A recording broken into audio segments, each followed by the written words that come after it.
Off the back of my American tour and Chili Bin's #1 as a Guitar Hero player, we all know that Commander really is the most casual format of Magic the Gathering, with cards like Unwinding Clock, Seedborn Muse, Wildfire all being unbanned right now, as of recording.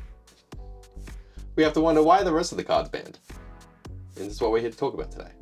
My name's Gramps. My name's Chili Bin. And welcome to Casual Compliance, where we talk about everyone's most favorite casual format, Commander. We're going to go through the command list. Command list? Yeah, the command list. The ban list of Commander. We're going through the Commander ban list. And we're going to chuck it on a cheeky little spin wheel. We're going to find out which card we're going to be talking about today. The old cards, the ones that are banned and unbanned in our minds, even though that we are still playing by the rules because we are compliant. And we'll, bring it up, give our first impressions of the card, why it's banned in our minds. We're going to go away, do a cheeky little research phase without actually knowing why it's banned. Mind you, I will know, but Chili Bin won't. But yeah, we'll go away. We'll, try and figure out why it's banned while in our research phase, and why it's bad and why it should remain banned or should be unbanned. And then after that, we'll talk about the card in more full aspect. We'll talk about, why the RC banned it, what the implications for the game are, and why it should be unbanned, because every card should be unbanned. You had me right up until the end there. That's the nicest intro I've done so It's far. Also like the calmest energy I think we've had. I like it so much. We're about to get really cozy. So, if you like our show, you can go and check us out on patreon.com/casual compliance. You can go to Twitter @compliance show. You can also go to TikTok. We're not always there at the moment. TikTok is @casual compliance as well. And you can email us casualcompliance@gmail.com and just comment. Let us know what you think. We try to respond to as many as we can. Yeah. Let's get to the wheel. I think so. Once again, you can tell that with a shirt change, I again forgot my laptop half an hour ago. How did this happen? So, got to get the screen recording going as well. How did you forget your laptop 2 weeks in a row? 2 weeks in a row? That's crazy, dude. Belly flop on a pizza. Ew, yuck. What? I'm going to find the song for you and... Okay. Are you spinning it? Yep. Okay. I can't tell. I'm just behind your phone. Round, baby. Don't do that. We don't have the rights. Oh, interesting. Da-da-da-da. What is it? It is Tinker. Huh. Have you heard of Tinker before? No. Interesting. Okay. I don't think so. Anyway. Tinker's a fun little card. Let's get this up here so I don't get anything wrong, because I'm known to only have an approximate knowledge of Magic the Gathering and not a proper Magic the Gathering knowledge. Yeah. So Tinker is a blue card. It is blue and 2, generic mana. Okay. It's a sorcery. Yep. Uncommon printing. At the time you play Tinker, sacrifice an artifact. So as an additional cost. As an additional cost, sacrifice an artifact. Search your library for an artifact card and put that artifact into play. Shuffle your library afterward. Hey guys, remember a fortnight ago when we spoke about Time Vault? Yeah. So Tinker is a it's fetch. Just search for an artifact. Search for an artifact card, put it into play. Yeah. So it's search and ETB. Yeah, because most tutors put on top of your library or in your hand, depending. Yeah. On the drawback. Idyllic Tutor puts into hand. I think Mystic is hand. Demonic is hand, but you lose life. Yep. So this puts it into play and then you get the shuffle. Wild. Yes, and that's a 3-cost card. Yeah. Blue and 2. Yeah. Let's talk about it. Sure. Because I know I meme a lot. Yeah. And I say this every time, but I truly do actually think that this could be unbanned. There's a lot you could do with it. Yeah. But this was banned ages ago. This is an old card. This was a card that was printed in 1999, sir. Okay. So 5 years after Magic came out. Yep. I wonder what the pool of artifacts was. You want to know how much artifacts were in 1999? At least 7. It was this many. So, there's this many. Okay. Oh, this many artifacts. Okay. I thought you were trying to create editing work for me. Put them here. Put the number here. Put all of the artifacts. Yeah, that's what I thought you meant. From 1993 to 1999. They're not this way. They're this way. Every it's just single artifacts. one of them. Every single one of them. But now there's like 26,000 individual artifacts. I'm pretty sure that's how many individual cards there are. Yeah. But there's like a lot of artifacts. There's a lot of artifacts you can find with that. Yep. I would fetch a Soul Ring. Mana Crypt. Urza Saga does that. Yep. Like, Urza Saga does that as a land. You can't counter Urza Saga. Does it as a land after a couple of turns. You gotta get it there. Yeah, it's a 3 cost. Yeah. Yeah. Like, I don't think this could be bad. Yeah, I think this one is a little fuzzier to me. Like, yes, there are some powerful artifacts out there. I saw that. I'm trying to like get in the mind of the RC a little bit of like, are there specific artifacts they're thinking about in relation to this card of bringing it out, having it come out straight away? Microsynth Lattice. That would be a problem. Larry Nevins disc. Actually, Microsynth Lattice would turn everything in your library into artifacts. No, it makes them more colorless, not artifacts. Sorry, I thought that was Biorhythm. What does that do again? Biorhythm turns everything into artifacts. I don't think it changes your library though. We did an episode on Biorhythm. Is that not Biorhythm, sorry, Biotransference. Right. Biotransference was in the precon for the Necrons. Yeah. Oh yeah. The fucking Necrons deck. Yeah. 40k, truly the best universe. It's a blue sorcery. Blue sorcery. Artifacts heavily lean blue. So it's in the right color. Works in any Azorius artifact deck that anyone runs. Shurikai, vehicles. That might be part of the problem. Vehicles. Yeah. No. Yeah, I'm not sold on the ban on face value. Maybe we restrict it to 1 in 99. Already how it works. Gramps' number one argument. It's 1 in 99, baby. Prominent Crucifix, 1 in 99. But it's a tutor, and it puts it into play. Yeah, and it makes any 1 in 99 no longer a 1 in 99. Yeah. It makes it on the battlefield. Yeah. Think about really expensive artifact cards. Portal to Phyrex. Yeah. What's the one that we're not thinking of? 3, 2, 1. Staff of Domination. Oh, yeah. Yeah. And then one more artifact you and I both love with an ETB. Blightsteel Colossus. That's not an ETB. Isochron Scepters. Oh, yeah. Yeah. Okay. You are convincing me it should be banned. No. You know what else you can get with it? Worn Power Stone. Soul Ring. Forget about that. Soul Ring, baby. Hey, it's turn 8 and I still haven't found my Soul Ring. Let's get it on the battlefield. Ornithopter. Ornithopter of Paradise. You are playing 3 mana to search a 0-cost Ornithopter. I'm going to smack you. Research phase? Please. I actually don't know why this card is banned. Now, of course, I know why it's banned. You'll find out soon enough. Of course, this episode we're looking at Tinker, which is going to make artifacts into the battlefield for very little effort. So I thought what we'd look at for this episode's syntax segment is some artifacts do things when they enter the battlefield, or things related to that. Let's dive in.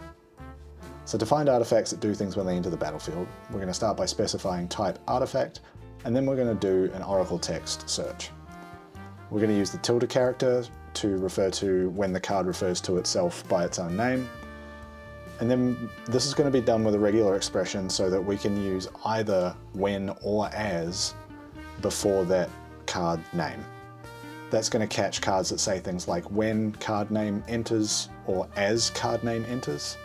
And doing that search with our typical format commander search as well will give us 422 cards that we could use with something like Tinker. Sorting those cards by their EDH rank to show popular cards in the commander format.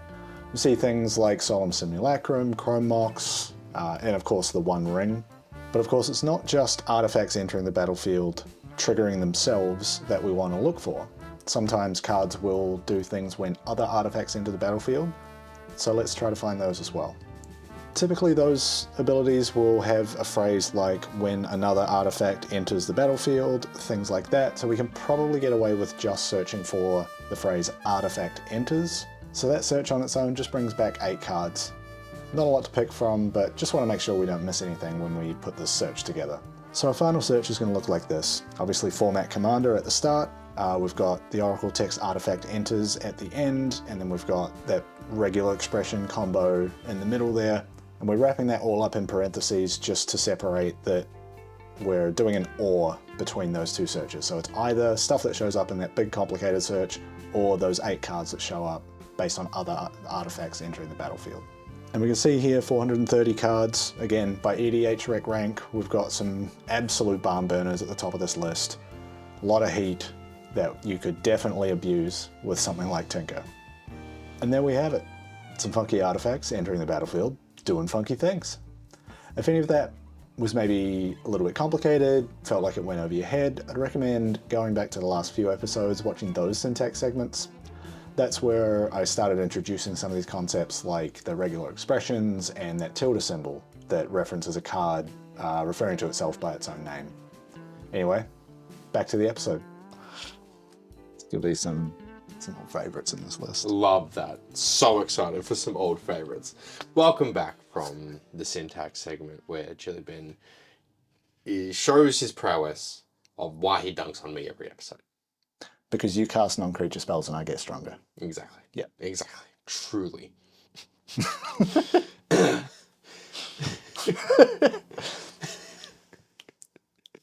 I just like it. It's good. Yeah. That's it. You +1/+1 for each one. Thank you. Tinker. Just as a reminder, blue card. 2 and a blue. It's an uncommon sorcery. At the time you play Tinker, sacrifice an artifact, so has an extra cost. Search your library for an artifact card and put it into play. Shuffle your library afterward. Not even untap, just put it into play. And what were you thinking? Came out in 1999, banned March 2009, so as Conflux was coming out. Okay. I don't know anything about Shards Conflux. of Alara around that as well. Okay. So 2 really Shards good I know. sets. Yeah. 2 really good sets. It says here, Tinker's ability, which is what we all expected. Tinker's ability to get high-cost artifacts into play in the very early game often results in games ending extremely quickly, or being locked down to the point where players cannot interact meaningfully. Because there's a big thing here where you hold priority. Once you play Tinker, someone can counter it. They don't counter it. You put that artifact on the battlefield. It just enters the battlefield. They can't do anything, yeah. Because Tinker's power is tied to the artifacts that are being cheated into play, its power increases over time as artifact designs become more powerful. That's such a good sentence. It's basically counter magic for what I said at the start. It's so concise because when it came out, it would have been fine. There weren't that many absolutely. artifacts. What are you getting, a time vault? Yeah. It was banned before it. Yeah, true. But yeah, nowadays, there's nearly 3,000 artifacts you can play in Commander. And that only increases over time. Exactly, and they only get stronger and stronger, and they, Blightsteel,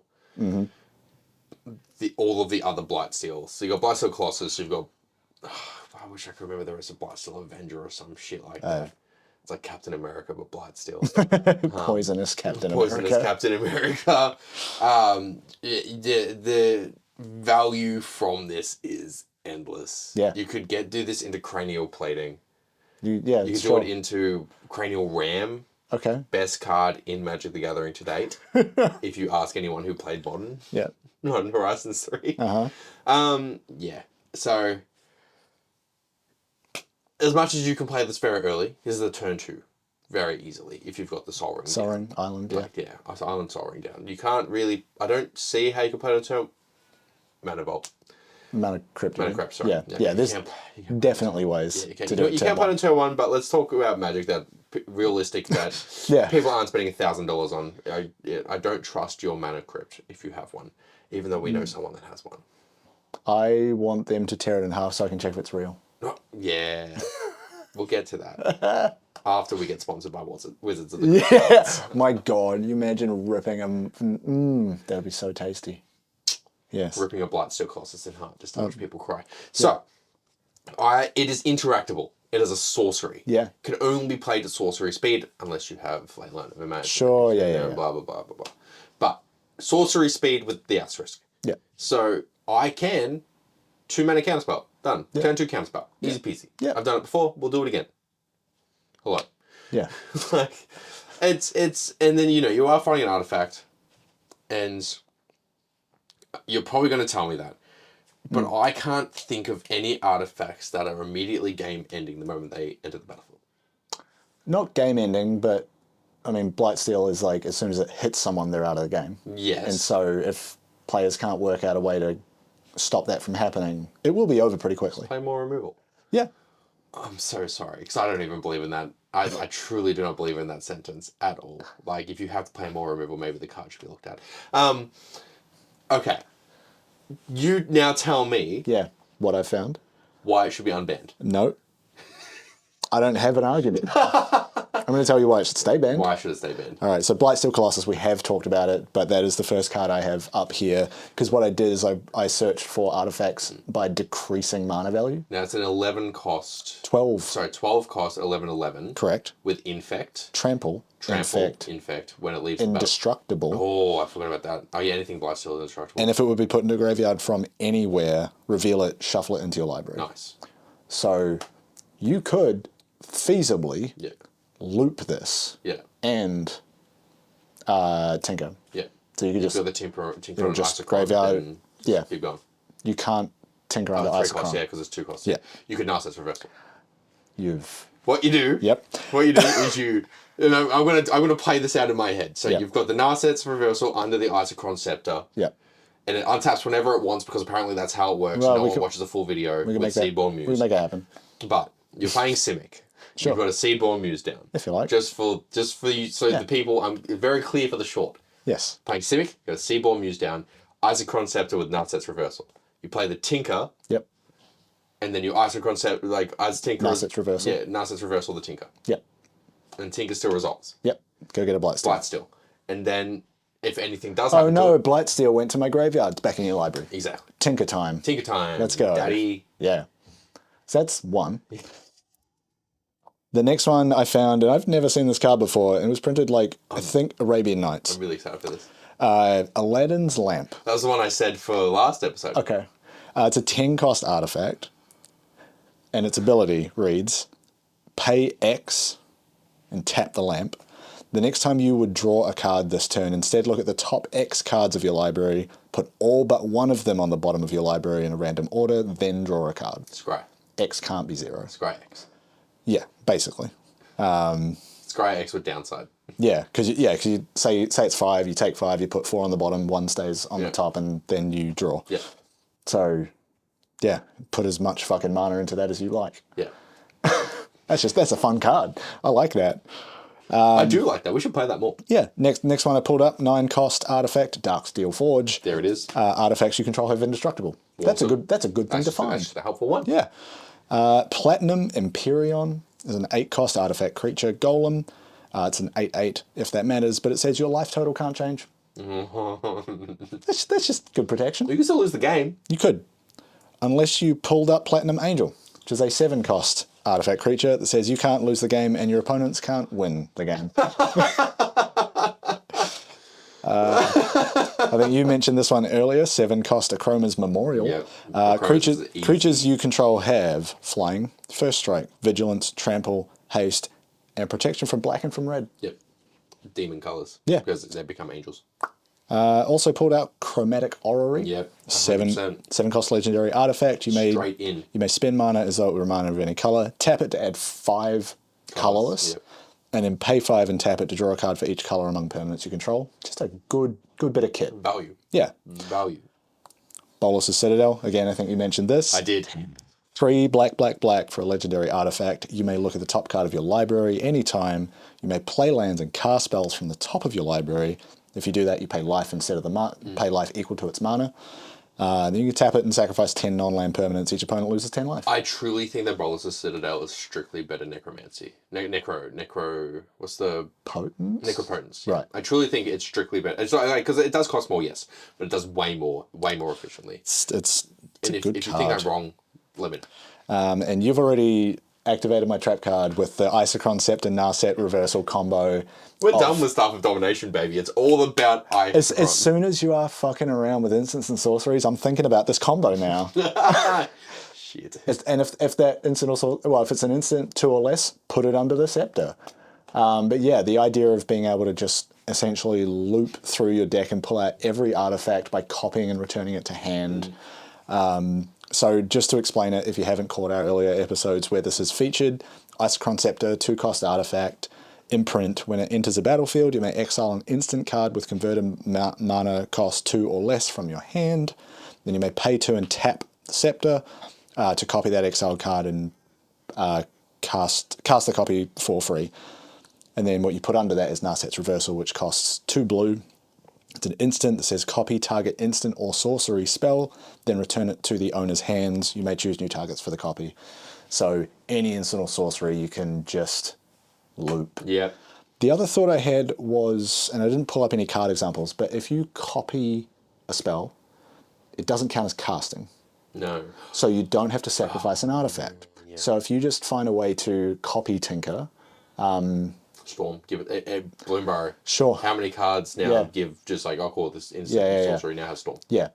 Well, Storm is casting, right? Oh, Storm is casting. You cast a copy for each. No, yeah. Yeah. Whereas if you copy the spell on the stack, you get around the additional sacrifice artifact trigger. In the the new Dan deck that I've been working on, there's a lot of copy.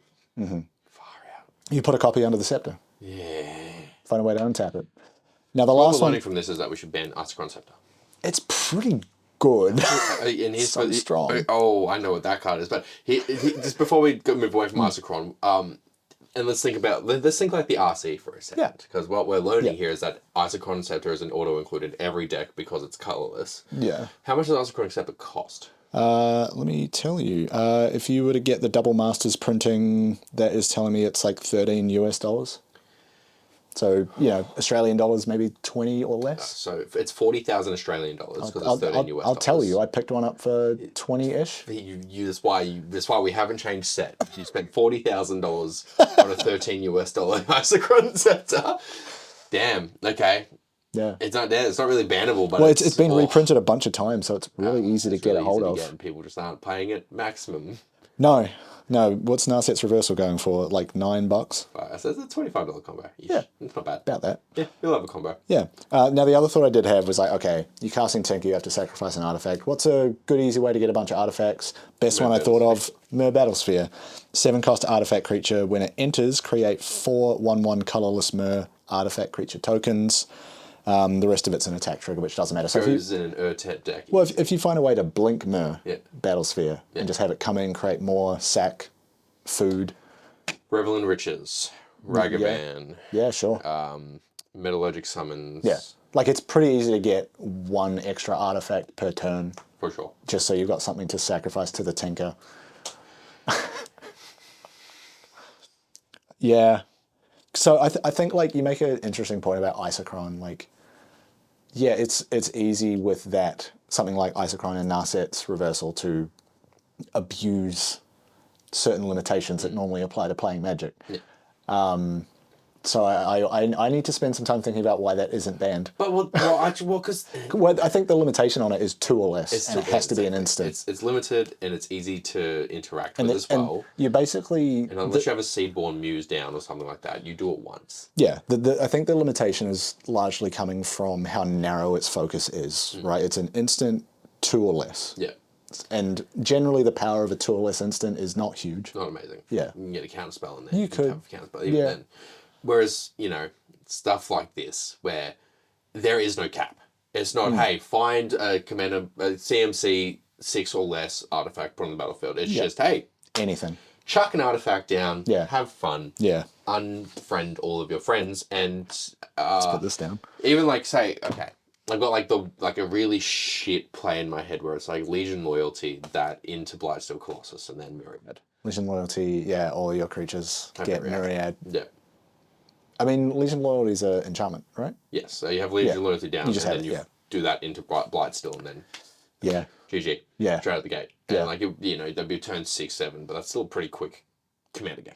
It's also like a pretty resounding way to end a game. Yeah. It's not like, we kind of worked away at life totals and then it got there. It was like just one big swing. Polygoyf. Sure. Yeah. That was very accidental. Yeah. Look, I think also if it was unbanned, I don't think a lot of people would play it. I think the CEDH community would love that. I mean, they deserve something. We would see it. Yeah, so we would see it. I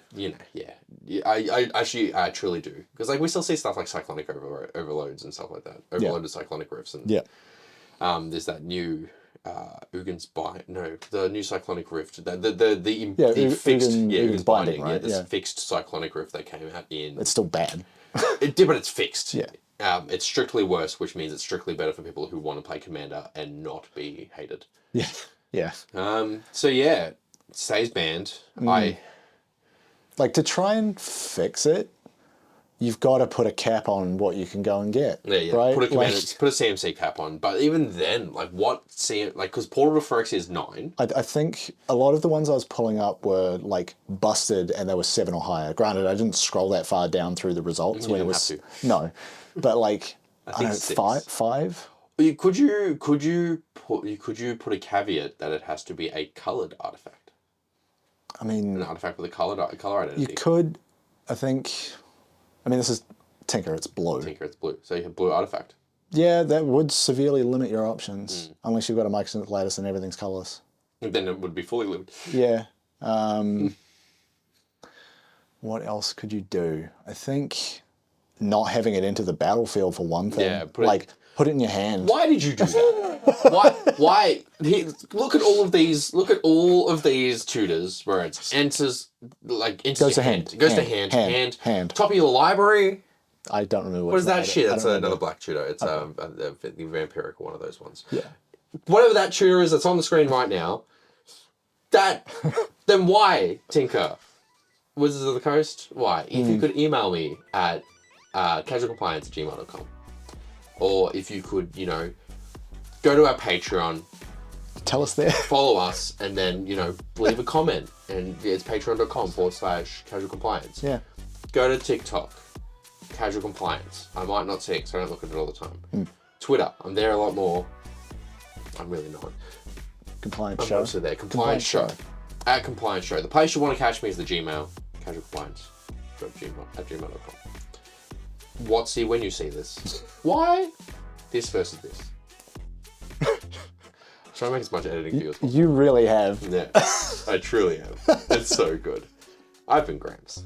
I've been Chili Bin. And why was this card printed the way it was? Beats me. I'll beat you.